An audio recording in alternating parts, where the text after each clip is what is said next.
आपले स्वामी बोलतात, अरे रडतोस कशाला? तुला माझे दर्शन घ्यायचे आहे ना? धैर्याने उठ. मागे पुढे न पाहता डोळे मिटून माझ्याकडे ये.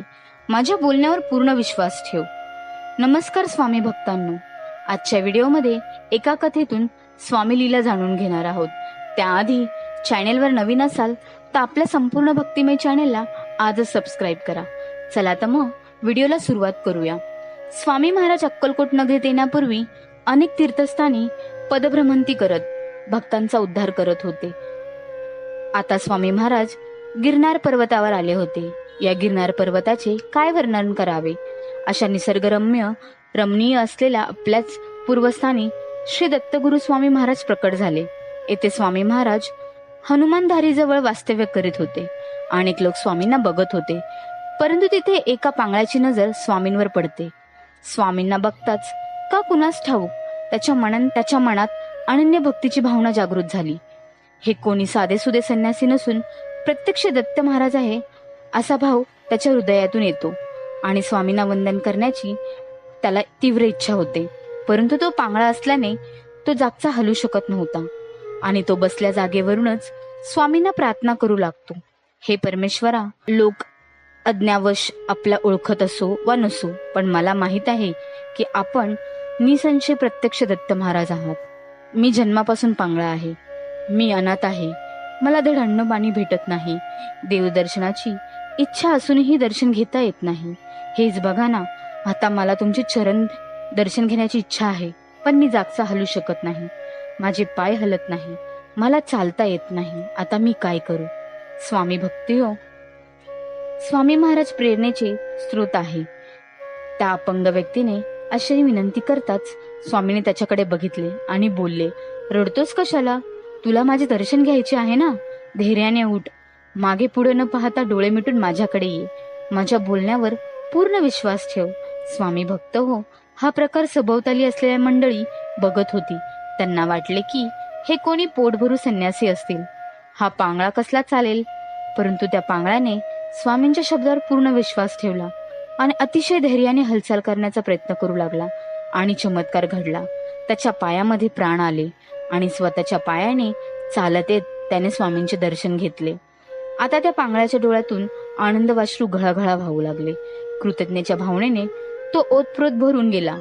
हा चमत्कार बघून तेथील मजा बघणारे लोक सुद्धा स्वामींची ओळख पटली. स्वामी तर प्रत्यक्ष दत्तमूर्ती आहे हा विश्वास सर्वांना आला आणि तेही धन्यवादाच्या भावनेने ओतप्रोत भरून गेले आणि सर्वांनी एका घोषेत स्वामींचा जय जयकार केला. बोला अनंत कोटी ब्रह्मांड नायक राजाधिराज योगीराज परब्रह्म श्री सच्चिदानंद सद्गुरु अवधूत चिंतन भक्तवत्सल्य भक्त बिहानी अक्कलकोट निवासी श्री स्वामी समर्थ महाराज की जय. आजच्या स्वामी कथेतून बोध अगदी स्पष्ट आहे. आजच्या लीलेतून स्वामी खूप जबरदस्त प्रेरणा देत आहेत.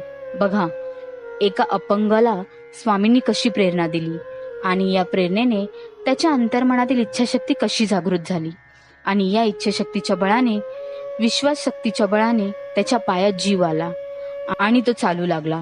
स्वामी भक्त हो. आजच्या स्वामीवाणीतून बोध घेता. आज जर आपणास काही संकट असेल वा दुःख असेल वा आपणास काहीतरी ध्येय साध्य करायचे असेल तर स्वामी आपणास सांगत आहेत की अरे उठ, रडत बसू नकोस. तुझे दुःख दूर व्हावे, तुझे संकट दूर व्हावे, तुझे ध्येय साध्य व्हावे यासाठी लागणारी शक्ती मी तुझ्या अंतर्मनात कधीच दिलेली आहे. जसे त्या पांगळ्याने माझ्या शब्दावर विश्वास ठेवला आणि मागचा पुढचा विचार न करता डोळे बंद करून धैर्याने चालू लागला, अगदी तसेच तू सुद्धा तुझ्या मागील भूतकाळातील कडू अनुभव वा आलेले अपयश याचा विचार करू नकोस वा पुढील भविष्य काळात कसे होईल याची भीती बाळगू नकोस. उठ, तुझी जबरदस्त इच्छाशक्ती जागृत कर. आज आत्ता वर्तमानात धैर्याने उभा राहा. तू माझा अंश आहेस, माझा बाळ आहे. तुझ्या हृदयात माझे वास्तव्य आहे. हा अतूट अभेद विश्वास ठेव. बघ, जर तो पांगळा चालू शकतो तर तुझे संकट, दुःख, ध्येय हे साध्य होणे काहीच मोठी गोष्ट नाही. स्वामी भक्ती हो. चला तर मग आजच्या लीलेतून जबरदस्त प्रेरणा घेऊन आणि आपल्या अंतर्मनाची दडलेली स्वामी शक्ती जागृत करूया आणि स्वामींना प्रार्थना करूया. आज मला धैर्याचा पाठ शिकवलास, इच्छाशक्तीचा पाठ शिकवलास. तुला धन्यवाद. तू माझा अंश आहेस, माझाच बाळ आहेस. हा आत्मविश्वास दिलास, तुला धन्यवाद. भिवू नकोस, तुला सर्व काही शक्य आहे. मी तुझ्या पाठीशी आहे, ही प्रेरणा दिलीस. स्वामी तुला धन्यवाद. हे परमपित्या, तू सोडून आम्हाला दुसरे कोणीच नाही. तुझे मार्गदर्शन असेच आम्हाला लाभो, हीच प्रार्थना. धन्यवाद स्वामी, अनंत कोटी धन्यवाद स्वामी, अनंत कोटी धन्यवाद. आजची कथा कशी वाटली कमेंटमध्ये श्री स्वामी समर्थ लिहून नक्की कळवा. धन्यवाद.